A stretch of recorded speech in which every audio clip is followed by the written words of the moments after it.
ahora hablamos de este tema muy delicado y tocarlo precisamente en este día lo convierte en un tema todavía más sensible. Hablamos del caso del profesor doctor Gustavo Rodríguez Andersen, cuya causa abierta por acoso sexual, algunos estiman, va rumbo a la extinción definitiva.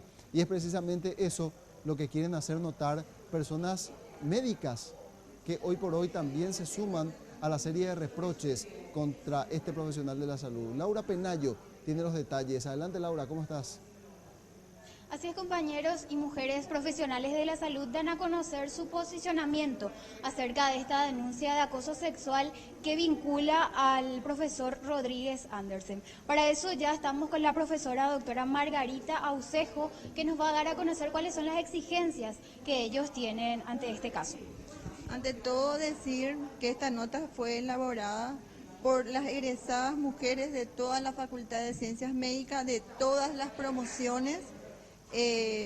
Pudimos firmar las 341 mujeres de la facultad reunidas, ¿verdad?, por los hechos acontecidos últimamente, por las cuestiones fiscales que hubieron, por la mala actuación fiscal que tuvo el fiscal Julio Ortiz, y elaboramos una nota con las siguientes exigencias: que la Universidad Nacional se expida y se defina como un espacio que no tolera la agresión en cualquiera de sus manifestaciones, de tal manera a constituirse como un espacio con tolerancia cero frente al hostigamiento, el acoso sexual y la violencia física o verbal, arbitrando por todo esto los medios para destituir al citado docente. Que el fiscal general del Estado rectifique la actuación fiscal y garantice una actuación fiscal idónea en este y otros casos, que permita acompañar y contener a las víctimas en el proceso judicial. Que se elaboren los protocolos correspondientes para prevenir, recepcionar y tratar de manera adecuada las denuncias de acoso en el ámbito universitario y sancionar a los responsables. Que el Estado actúe con la debida diligencia para prevenir, investigar, sancionar y erradicar la violencia contra las mujeres, proporcionando atención de calidad y especialidad. Que nunca más exista silencio ante los abusos de autoridad y violencia contra las mujeres. Doctora, usted también mencionaba que este médico ya tenía varias denuncias parecidas a estos casos. Las denuncias contra este docente se habían hecho ya en la primavera estudiantil del año 2015.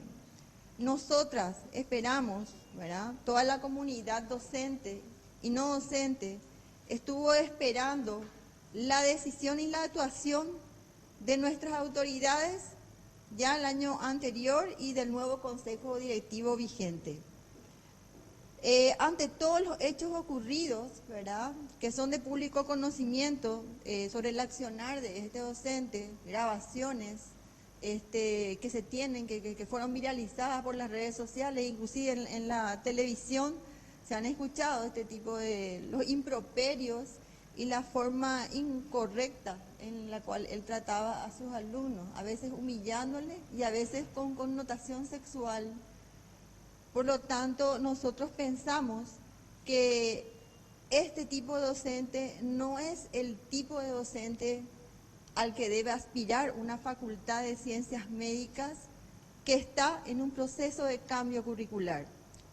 Las exigencias hacen que un docente de este tipo desdibuje la formación académica de los médicos, ¿verdad? Y nosotros lo que tratamos es de formar médicos, buenas personas, que sean compasivos con sus pacientes.